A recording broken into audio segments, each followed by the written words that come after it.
Hi there. Thank you for your interest in the ITASCA software and for being a subscriber and taking an interest in what's new in the 9.5 version of ITASCA software. My name is Jason Fertney. I'll talk about what's new in the 9.5 version. I'll talk quickly about these rapid tools that we've put in a couple years ago as a new feature, and we've enhanced the Hoek-Brown rapid tool. And then the rest of the presentation is all about rock blasting and uh, showing how we're bringing some tools to model aspects of rock blasting with the ITASCA software. As part of that, we have two other rapid tools that are blasting specific that we'll show. We have a new constitutive model in 9.5, which is specifically for explosive engineering. It's called the JWL constitutive model. And then I'll work through a series of examples, which I call rock blasting subproblems, um, and show how you can use the ITASCA software to solve some of these problems. So let's look at these rapid tools first. So as I mentioned, these are a new feature that we brought out within the last couple of years, and these are fast, easy to use engineering tools. And these are accessible through the content selector menu, and then you have this rapid tools menu. And then we'll look quickly at the Hoek-Brown tool, but the two other blast tools that I'm going to discuss are in this menu as well. So onto the Hoek-Brown tool.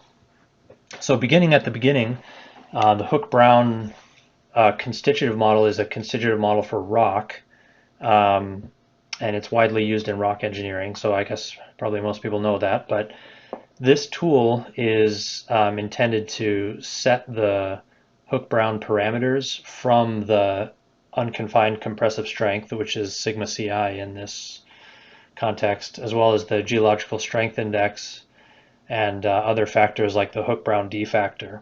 So the controls on the left allow you to change those inputs, and then you can see the Hoek-Brown envelope on the right as the blue curve.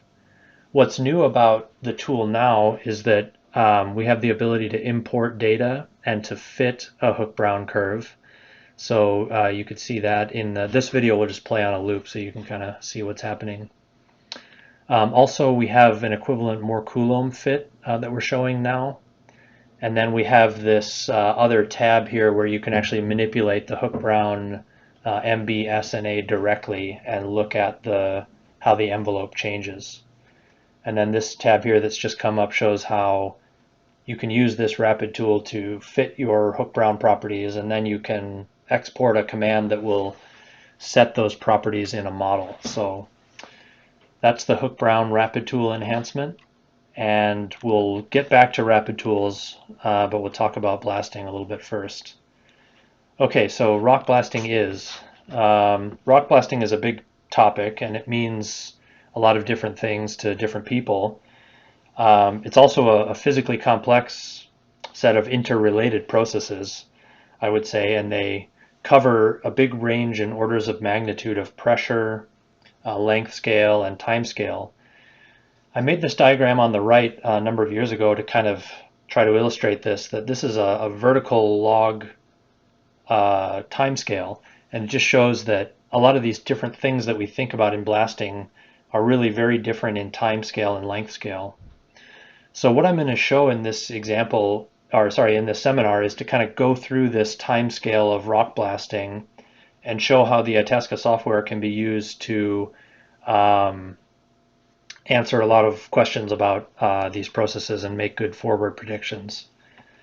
Before we get into numerical analysis, and in any project, we typically start with an empirical analysis of blasting, and this is the bench blast design rapid tool, and I showed the menu of how you access that earlier. But this tool combines two well-known empirical models. The scale distance model for vibration is shown in the top middle column there, and the Hoek-Brown model for fragmentation is shown in the lower middle there. So we can change the rock type, we can change the explosive type, and things like hole spacing, stemming, timing, burden, etc., and then look at the effect on both vibration and fragmentation. Very often at a mine, an operations team or the blasting team will be really concerned about fragmentation, and then a geotechnical team will get very concerned about wall damage and vibrations and damage. So the goal with this type of tool is to bring these two concerns under one roof, so that everyone's speaking kind of a common technical language here. And on the right, there's a 3D plot of the PPV. So this is usually a starting point where we just want to kind of get in the ballpark here. We're providing some generic calibrations for different rock types here. And if you were to apply this approach for a site specific prediction, you should always use site specific data to do a calibration of these empirical models. So we're trying to give a sample calibration of different rock types to kind of show the trends that we would expect and kind of a get in the ballpark starting point. So for the rest of the seminar, I want to work through this, I guess what I'm calling this journey in time, and talk about these rock blasting subproblems. So rock blasting is a big topic. There's no one numerical model that's going to answer everything here that you would want to know. So one of our messages is that any kind of modeling, we want to think about what do we want to get as the outcome of this. And we have a set of tools for many of these sub-processes. So we want to, are we looking at explosive rock interaction? Are we interested in fracturing and fragmentation? Are we looking at damage or movement or other specific things? So we want to kind of choose the modeling procedure for what we want to know. So the column on the left is the time scale that I showed before, and the examples on the right are things that I'll show that the ITASCA software can do and that correspond to these timescales. And I'll give some special emphasis to this explosive rock interaction in a minute, because that's really a central of central importance. So we'll get to that. The first thing, and the shortest timescales and the shortest length scales, are the details of non-ideal detonation of mining explosive. So we know that mining explosives deviate from ideal theory because they're heterogeneous mixtures that have slower reaction rates, and that the explosive performance depends on the rock. So this is a demonstration that FLAC2D can be used to solve the governing equations of detonation in an elastoplastic rock. So essentially we can take an explosive characterization and we can calculate shock front curvature. We can show how VOD, or velocity of detonation, varies at different diameters and at different rock types.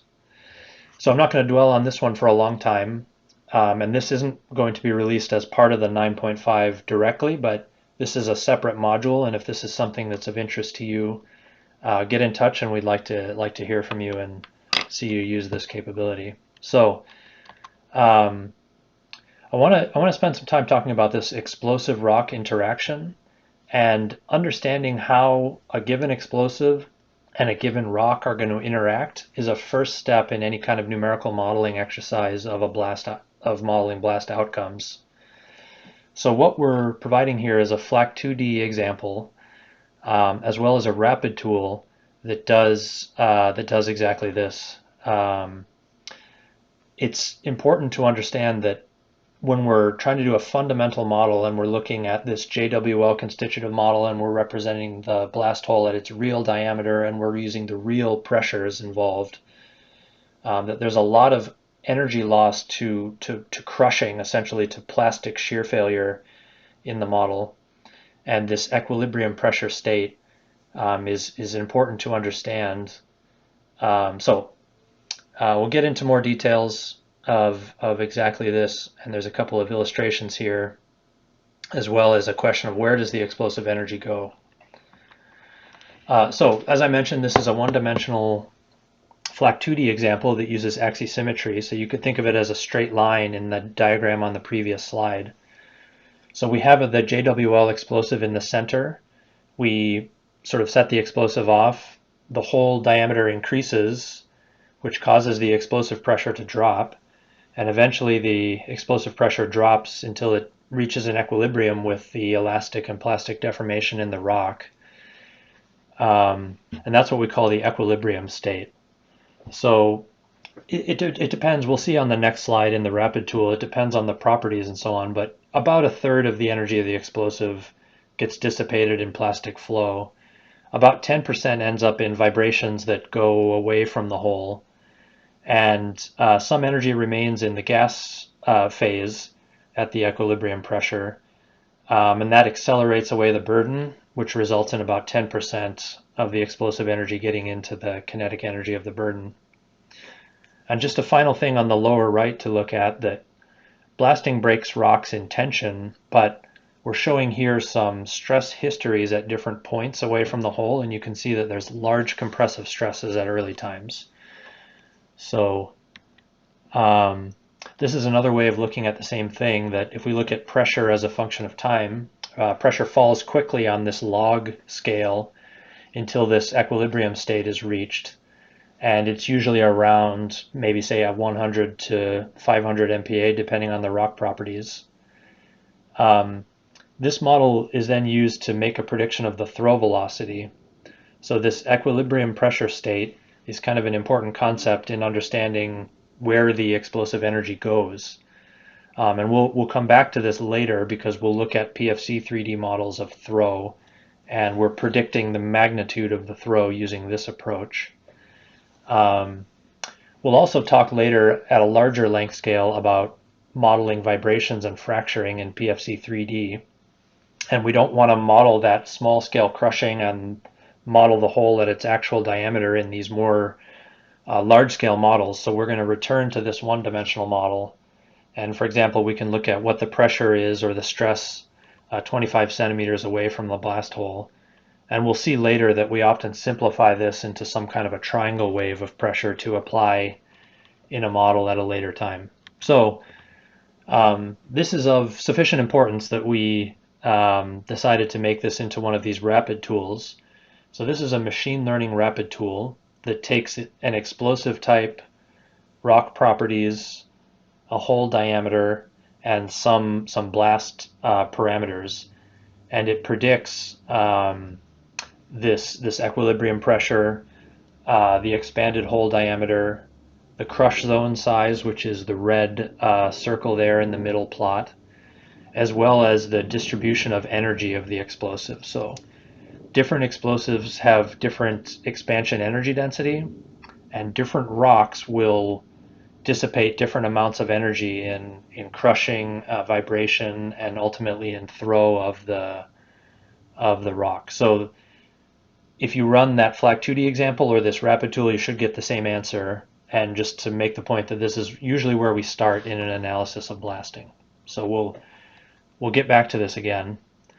But if we want to go up in length scale and time scale, we can look at what are the effects of a blast for a single hole where we have a known velocity of detonation and some stemming and known rock properties. And that's what the programmed burn example in FLAC 2D shows. So we essentially take the one-dimensional example that we showed previously and we extend it into 3 dimensions with axisymmetry. So you could think of this model on the right as a wedge of cheese that's one slice of an axisymmetric cylinder.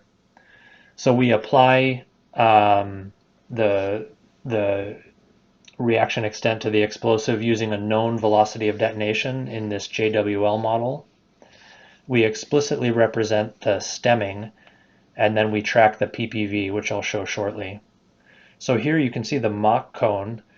I believe that should be 33 degrees, and that is, I think it's 1 over the arc sine of the Mach number, or the arc sine of 1 over the Mach number, which is the ratio of the VOD divided by the sound speed. So that's why you get kind of that angle there. There's some reflection of the blast waves at the surface, so you can see kind of where the explosive ends and the stemming starts, and then you get an amplification at the surface as well as some energy trapped in like the surface wave modes. So here's 2 more results from that model. If we look in detail right around the detonation front, on the left here, we can see that there's a significant upward velocity of the reaction product gases. and this is as expected. And this shows that there's a considerable upward force onto the stemming from the detonation. So in this case, it's 600 meters per second of upward gas velocity at the detonation front. The image on the right is the peak particle velocity in this example. So PPV is the maximum vector magnitude of velocity experienced during the model. So you could think of it as the highest color that the movie on the previous slide reached. This is a proxy for damage, and you can also use these PPV fields to get a fragmentation curve. So we'll take a sidestep from these continuum models to look at some discrete models. So we haven't talked about fracturing yet. And from an energy point of view, only a very small, less than 1% amount of energy actually goes into fracturing. So this is where the PFC software is really powerful. So this is an alternative paradigm compared to continuum models. We represent rock as composed of these discrete bodies which are bonded together, and then those bonds can break if a certain force or microtensile strength is exceeded. These types of models are more computationally intense, but they provide a totally different type of information. So they can model the creation of new fractures, and you can even explicitly represent fracturing, which I'm showing on the right here. These discrete models don't capture that kind of crushing very well. So we use the continuum model to get an idea of how much energy is dissipated in crushing, and then we apply a pressure pulse at a reduced pressure that accounts for the fact that some of that energy is lost in crushing, and we're able to accurately predict fracturing. So this is just another view of a parameter study that we've done in this case. These are some fractures that are predicted to be generated in a brittle material at different peak pressures and different rise times of that pressure triangle wave that we showed on the previous slide that's derived from that one-dimensional explosive rock interaction model. On the right, we're showing the difference between damage and fractures. So fractures in black are what delimit the blocks, which are kind of their own fragments, and the red we call damage. Those are sort of breakages that are internal to an otherwise intact fragment. So this can be used to study damage processes or interaction of fractures with naturally occurring joints and many other things. So the discrete elements are a really strong complement to doing things with a continuum model, and they allow you to look at things like fracturing and fragmentation. So we'll get back to continuum modeling, and we keep going up on this journey in timescales. So we started at DNS in kind of like microsecond processes. The one-dimensional explosive rock stuff is like, say, in the hundreds of microseconds, or getting on for half a millisecond. Fracturing is maybe a few milliseconds. These mind-scale vibration models are getting on for more like a few seconds. So we're going to be looking at 3 benches here that are 10 meters high each. The bench is 20 meters wide. There's 3 different lithologies here, which is what the colors show. And there's a very stiff, strong lithology at the bottom, and we'll actually see kind of a filtering effect because of that. There's 4 boreholes that you can see on this lower bench that go off in an echelon pattern. There's some stopes as well, which we'll see later.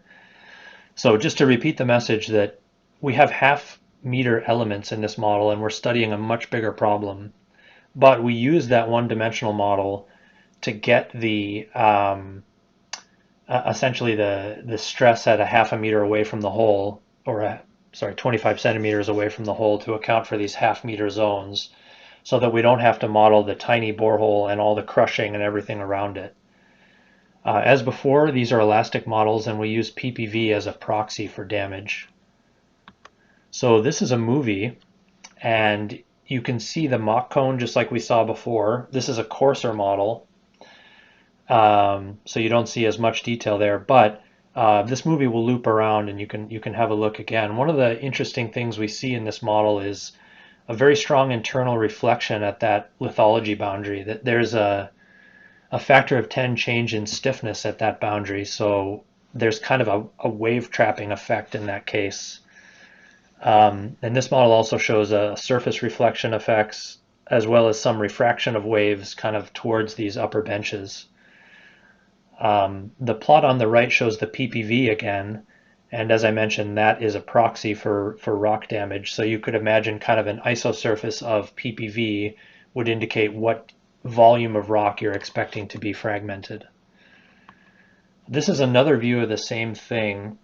This time the color scale is a little bit different, but we're looking at the model from behind, and there's two cut surfaces into the model so that we can see these stopes. So this is something really common in open pit mining, that very often there's underground workings in the area of an open pit, and often in blasting we're asked to make predictions of damage or vibration magnitudes on these stope surfaces. So you can see here that there's an amplification effect on the face of these stopes, partially due to there being a free surface there, but there's also an effect of the waves all have to kind of refract around into those pillars essentially. And then again, the plot on the left shows the instantaneous velocity, and the plot on the right shows the peak particle velocity. So there's something I think really interesting, and this is a theme I'll revisit at the end, that this scale distance formula that I showed in the rapid tool in the beginning is widely used in mining, but it does have some limitations. Usually the charge mass, or the charge itself, is treated as like a point, essentially a point. The wave path is treated as a straight line, and you can't directly put in different lithologies or different pit geometries or any kind of structures and things directly. With FLAC3D, you can do all these things, kind of directly by putting in structures, putting in geological layering, putting in stopes under the surface, putting in the pit surface, etc. And what I want to do is do kind of a comparison of this scale distance approach with the FLAC3D predictions. So this is the chart on the right that I showed earlier. So peak particle velocity on a log plot versus scale distance on a log plot. So what we can do is take the FLAC3D grid points and plot them as a PPV versus scale distance along with this scale distance criteria, which is a straight line. And essentially what you can see is that the story is more complex than the scale distance equation shows you. So not to detract from the scale distance thing, it's a beloved approach for many, many people, and it's been demonstrated to be successful and conservative over many years. But the FLAC3D approach can give you a lot more information about where vibrations are expected in the model. So the colors on the plot here are all the points interior to the model that correspond to the different rock types. So the blue is the stiffest, strongest rock that was near the explosive. So you can see that has the highest vibrations. The orange is that middle kind of a rock around the middle bench, and then the top bench has the lowest vibration, partially because it's furthest away, but partially also because there's two different lithology boundaries there that cause some internal reflection to happen. We can also look at what are the expected PPV at the grid points that are on the tops of benches and on the faces of the benches, which is what's shown here. And then also we can look at, for example, the PPV predictions at the stopes, and we can see that the front of the stopes get quite a high PPV, and the rear and the sides get a bit lower. And then we can put kind of all of this on one just to kind of make the point again. So just the idea here is that a model like FLAC3D can give you some richer information, and it can be a really good complement in a complex setting to more traditional empirical models.